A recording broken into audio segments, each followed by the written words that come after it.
Hi all, welcome back to a new issue today, and today we'll be discussing something about the judiciary once again.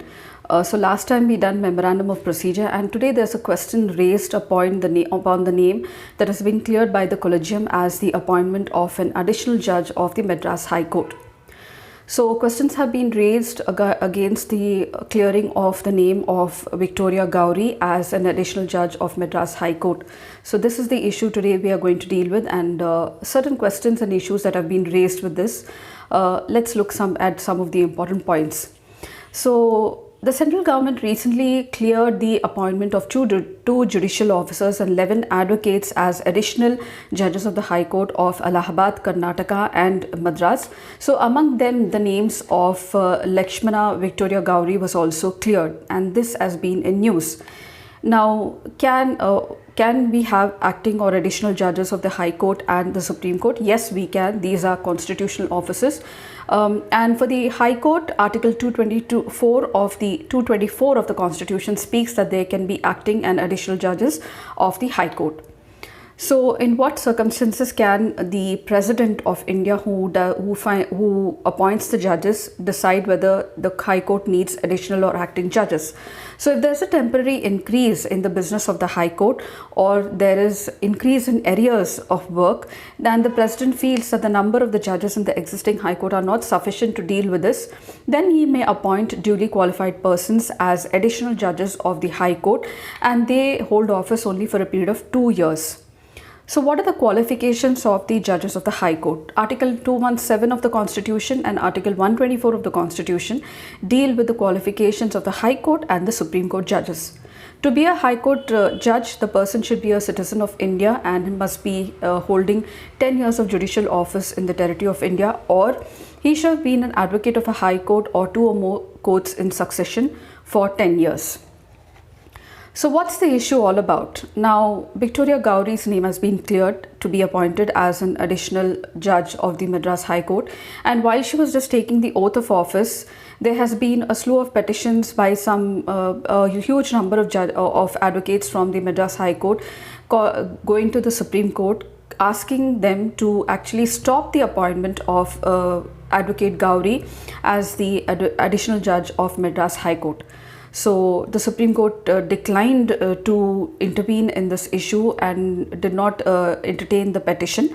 The bench was chaired by Sanjeev Khanna and B.R. Gawai, and they declined to stay the appointment to the post as additional judge of the Madras High Court, and they said that they cannot go into questioning the appointment or the clearance of the name by the collegium. So elevation to the Madras High Court as an additional judge was cleared by the collegium. We all know that the appointments to the Supreme Court and the High Court, the names for the judges are cleared by the collegium, which is a high power body that is consisting of the senior judges of the Supreme Court along with the Chief Justice of India. So her name was recommended along with the other names on January 17th, and this led to opposition by a section of lawyers from Tamil Nadu, who said that a past association with the BJP and instances of hate speech against the minorities is unconstitutional. They said that the material her hate speech or a comments regarding a section of a minority indicates a mindset which is not in tune with the ideals of the Constitution, and it violates Article 14, 15 and also is contrary to Article 21. Article 14 deals with right to equality and Article 15 deals with against discrimination. They said that the person who is not in sync with the basic principles of the Constitution should not actually take oath of office. So the allegations against Advocate Gowri is that articles and a speech which she written in an RSS mouthpiece which is named as organizer. So they are against these viewpoints of her. What did the bench then answer to the petitioners? The Supreme Court bench chaired by Sanjeev Khanna and Gawai said that the collegium, before deciding the name of the judge, takes the views of the consultee judges, that is the Supreme Court judges who come from the respective high courts, before making a decision, and they go into the details of every person who's named for appointment. and therefore the bench cannot question the knowledge of the collegium.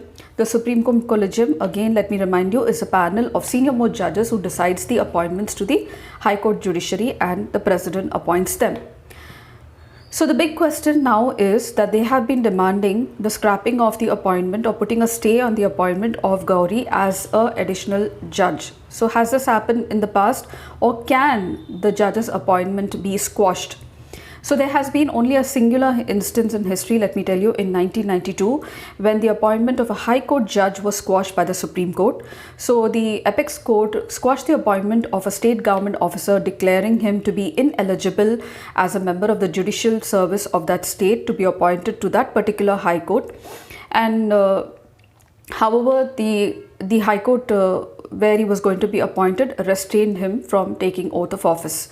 So this was the basis on which the petitioners went to the Supreme Court, asking them that they should stop the appointment of Advocate Victoria Gowri as an additional judge of the Madras High Court because of her viewpoints and her being related to a political party, which might in future have an influence on the manner in which she might discharge her duties in that particular High Court. But the Supreme Court judge also made it a point saying that it's only an additional judge's appointment for 2 years, and it's not a permanent judge. So therefore, there is no need for them to stop the appointment. And they also said that they cannot question the knowledge of the collegium.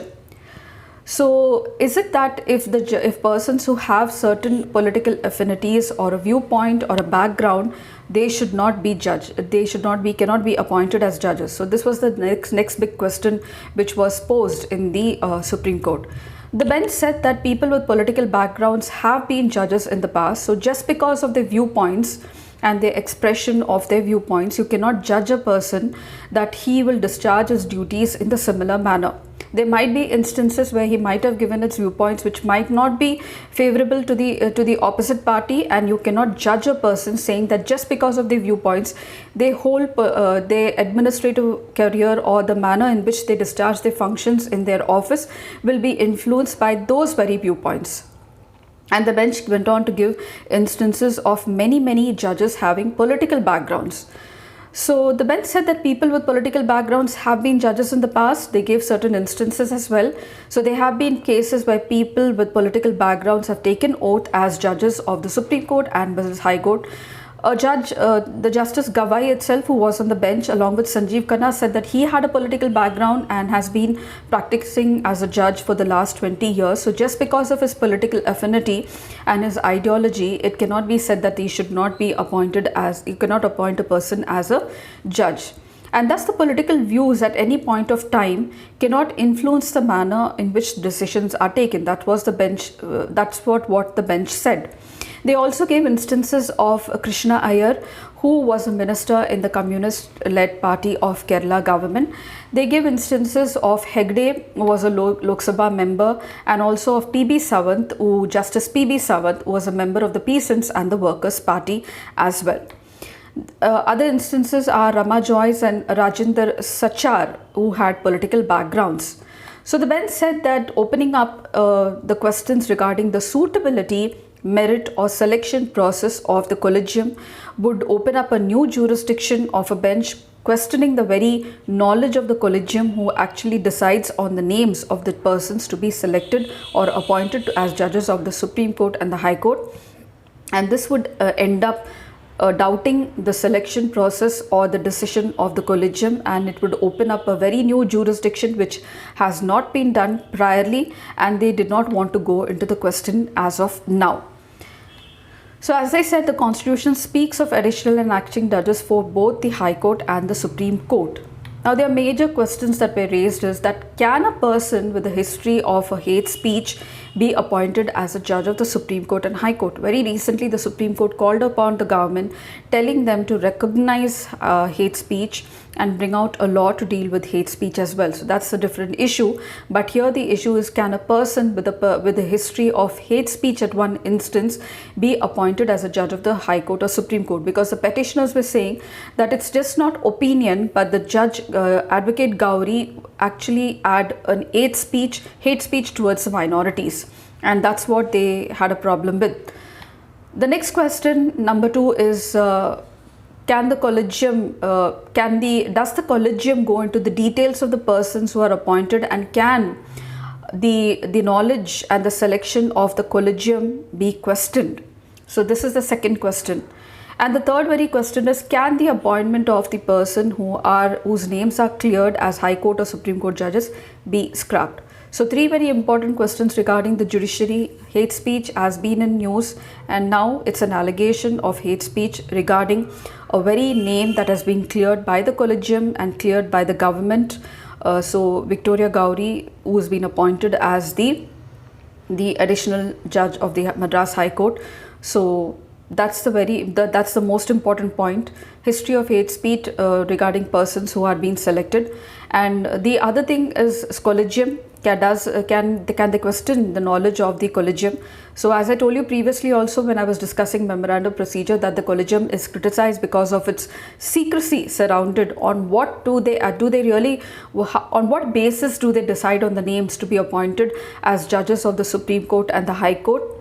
And the third very important issue is that can a person's appointment be scrapped after the name is cleared and the oath of office being taken as a judge of the Supreme Court. So we know that the judges can be removed, but appointment be scrapped, that has happened only once. So these are the questions that definitely will be discussed in the coming days to come.